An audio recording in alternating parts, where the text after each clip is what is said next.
Everyone here at the West Bloomfield Police Department is really in a state of shock and grief over what happened in the last 24 hours. The loss of Officer Patrick O'Rourke is devastating to us. In the history of the West Bloomfield Police Department, we've never suffered such a loss before. So this is something new to us. We know, given the line of work that we do, it's always a possibility, and we understand that.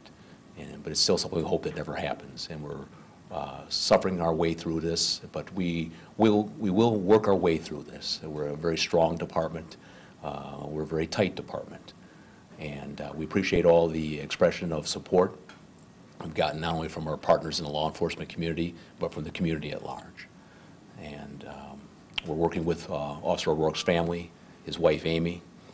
We have officers meeting with them as we speak, playing out the details for the funeral and the memorial later this week. And as we have more details of that, we'll release that information to you.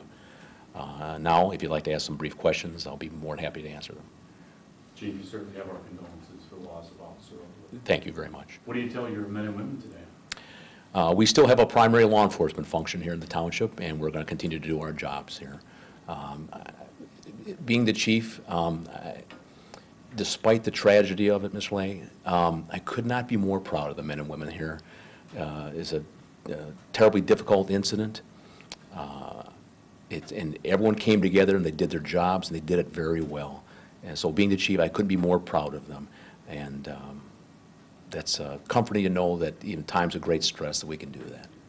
I know it's so early, but if similar call comes in today, just like it did at 10 o'clock on Sunday, you guys going to have to review how you're going to handle that? You know, interesting question. And I had that exact thought when I was driving into work today, that we have to be prepared if that same thing happened this morning, that we'd be out there doing the same thing. And we are prepared.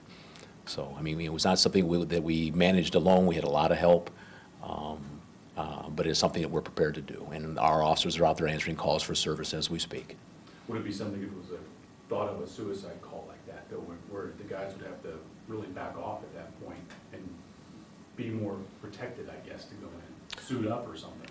Well, the officers at the time, given the information that they had, there's always concerns. We always know that there's a firearm involved in any kind of call. You always approach those things with an elevated type of concern. The officers did do that. They approached, there were obviously multiple officers at the scene, and they set up a perimeter, and they set up a communications plan. They set up an entry plan.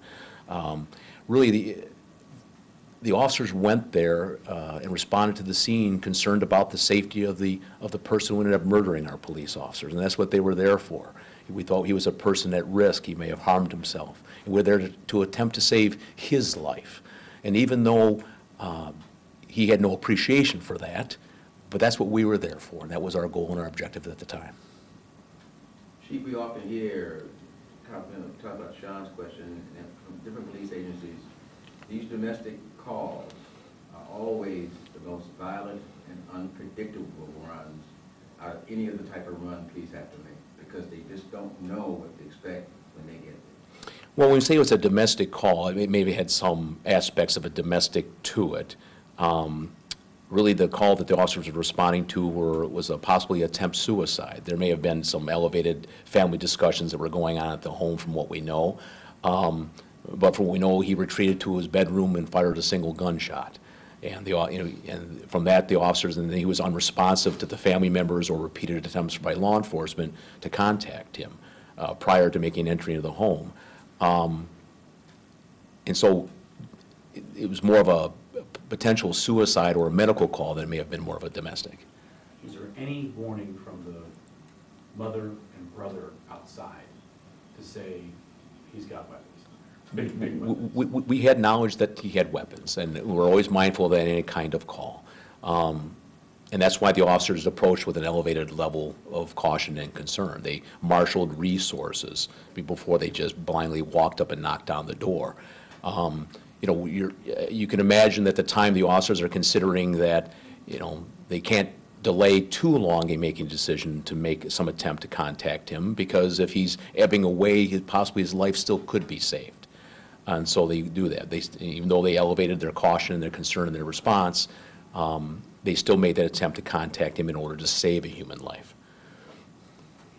So you're Are you okay with the cooperation, I guess, of his family in alerting you guys? of Well, no, danger? that we were made aware that, you know, he was distraught, that he had a number of issues, you know, personal and financial, and those kind of things in our, you know, we understand that those can motivate people to do terrible things. We hope that they don't. I mean, as far as we know from his history and stuff, he never had any violence in his life like that before, and, or had any animosity or aggression towards any previous contacts we may have had with him, even though very minor, with our members of our agency.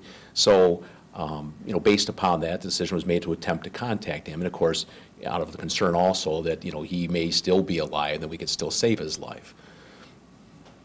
Was there ever any communication between him and police? No, from my understanding, from the time that we arrived on the scene until the scene escalated, despite there were numerous and repeated and varied attempts to communicate him, he never responded to any of those attempts. What were your other interactions with him in the past? We're assessing, I know that recently, in the past, perhaps the last month or so, that the family had asked us to perform a welfare check on him because of his increasing the issues, his personal and financial issues, that they want us to go check on his welfare.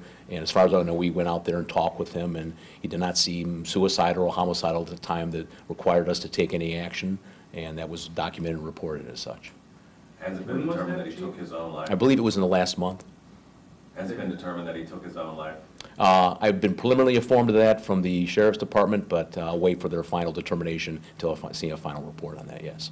Was that his mother and brother that asked for that, or his ex-wife that asked? I'll have to check the report on that. I know the people who were communicating at the scenes were his now ex-wife, his ex-father-in-law, and his brother at the scene that we were dealing with in the last 24 hours.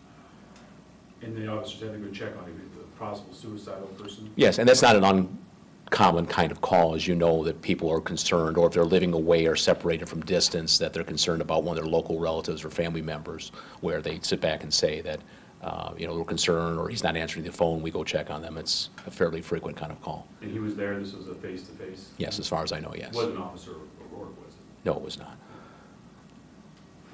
Can you come up with one thing, there's probably so many things, but one thing about Officer O'Rourke that you are thinking about today?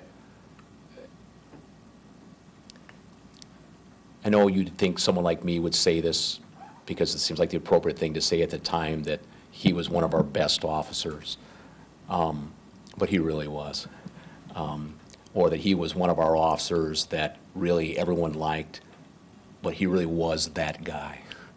He was really the guy that everyone in the police department really, really liked and respected.